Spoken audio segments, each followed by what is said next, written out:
Welcome to the first tutorial of Promethean training. Today we're going to be talking about just getting started using your board, some of the basic things that you'll need to know to do simple things with it. So we're going to start with your pen, which hopefully most of you already have. The active pen does work just like a mouse, so you want to keep the pen close to the board. When you're double clicking, you're going to use short, rapid taps on the board. And if you want to right click like you would with a mouse, you're going to hover the pen over the board without touching it, and you're going to click the orange button. Calibrating the board, if you come in one day and your pen, you touch down and the pen is going someplace very different on the board, it may mean that you just need to calibrate your board. One of the easiest ways to do that is to take your pen and hover over the flame that's in the top left corner of your board. Don't touch the flame, just hover for a moment or two, and then the board will beep and you will get a screen up that will allow you to calibrate it so that it's accurate again. Alright, so when you first open ActivInsnpire, you're going to get a screen that looks like this. You'll have a dashboard and a bunch of stuff up top as well. Over here we have our menu with different pull downs that we're going to go into more detail on in a few moments. As you begin to open flip charts, they will show up here so that if you have several open, you can click to go back and forth from one to the other. Over here is an important button called Design Mode that you can turn on and off. If you are creating actions on your flip chart, which is something that we will be doing a few videos from now, it will be important for you to click that button to turn it orange so that you are in design mode. You would click it a second time to be back in presentation mode. Alright, down here we also have our dashboard. This comes up when you first start the program, and you have a menu here. You've got flip charts. You can create a new flip chart by clicking here. You can open a flip chart. One that's particularly important that I want to point out to you is that you can import from PowerPoint by clicking here. So if you have created PowerPoints that you would like to use in a flip chart form, you can import it here and use it in ActivInsnpire. Same thing goes for smart notebooks. So if you were coming from a place that had smart boards, you could import that and use it on your flip charts also. A few other items here. Here's the option to annotate over the desktop. This will allow you to write directly on web pages, Word documents, anything on your computer, and I'm going to show you that in a few minutes. Express poll for the active votes. We've got Promethean Planet here. This is a really great resource. By clicking here, it will take you to their website, and there are lots of sample lessons you can download, some resources, video tutorials, you name it. They have all kinds of great things there. So if you haven't signed up for this website, you're going to want to probably want to go ahead and do that just to see what's available there. Configure is going to allow you to set up active votes, something again we'll look at later, and then you've got support here. Notice at the bottom the default right now says show the dashboard window on startup, and that is checked. If you don't want this to show up every time, you can uncheck that. Once you lose the dashboard, if you want it back, you simply go up to View and choose Dashboard, and it'll come back. Okay?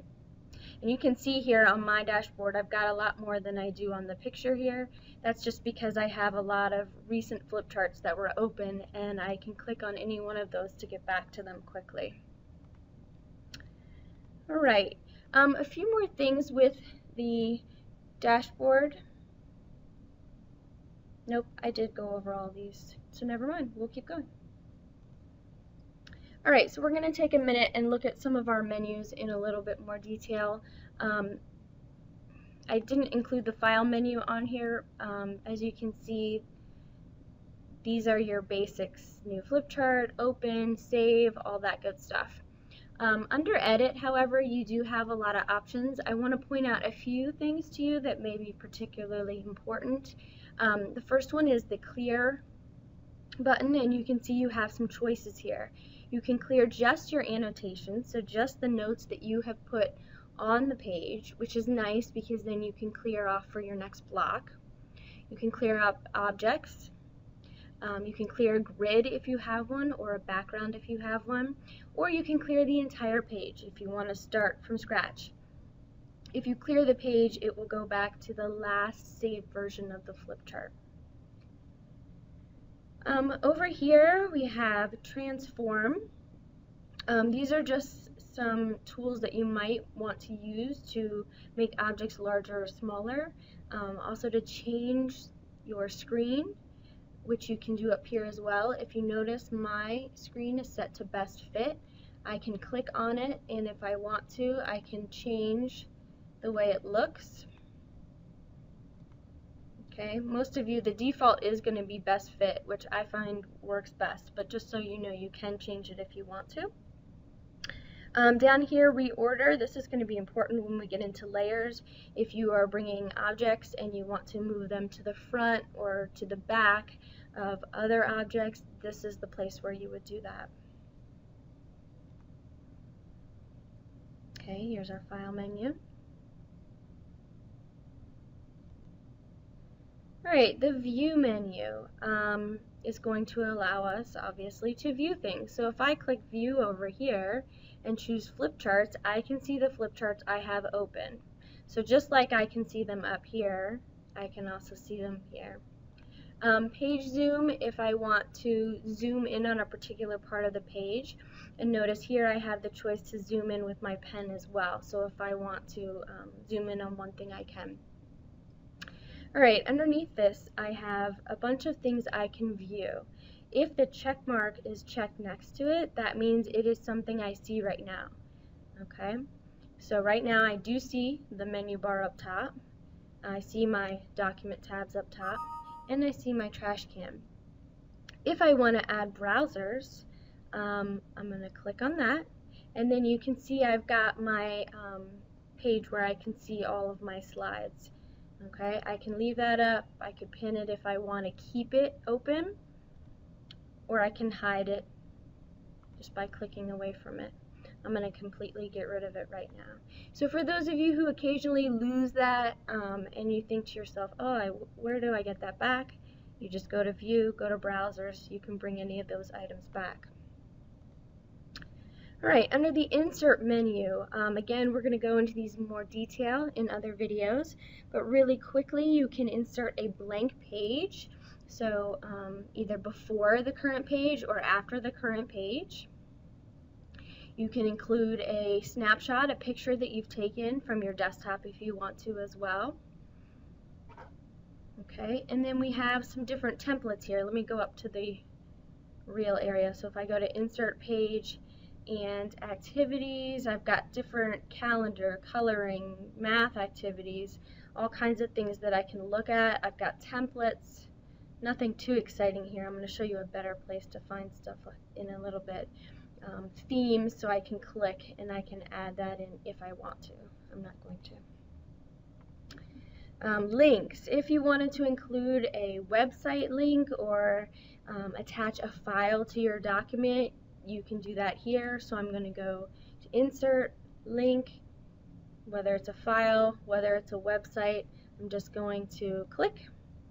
If it's a file, I'm going to browse for the file that I want to link. I don't know, I'm just going to grab something here. So I want to attach the 1 hour delay bell schedule. I'm going to just leave it as text. If you want to, you can add a picture to it or an action. Click OK, and here I've got my link. Now notice, as soon as I hover over it, I get this triangle. If I click on this right now, I won't be able to move it. It's going to take me straight to my file. So what I'm going to do is come over here and go back to design mode, and then I can move it around on the page wherever I want it. Okay, and when I'm done, I put it back on presentation mode, and there it is. Okay, so I can click and the file will come up. Right. The last one up here, or almost the last one, is tools. And just like it sounds like, it's going to give you all kinds of tools that you can use.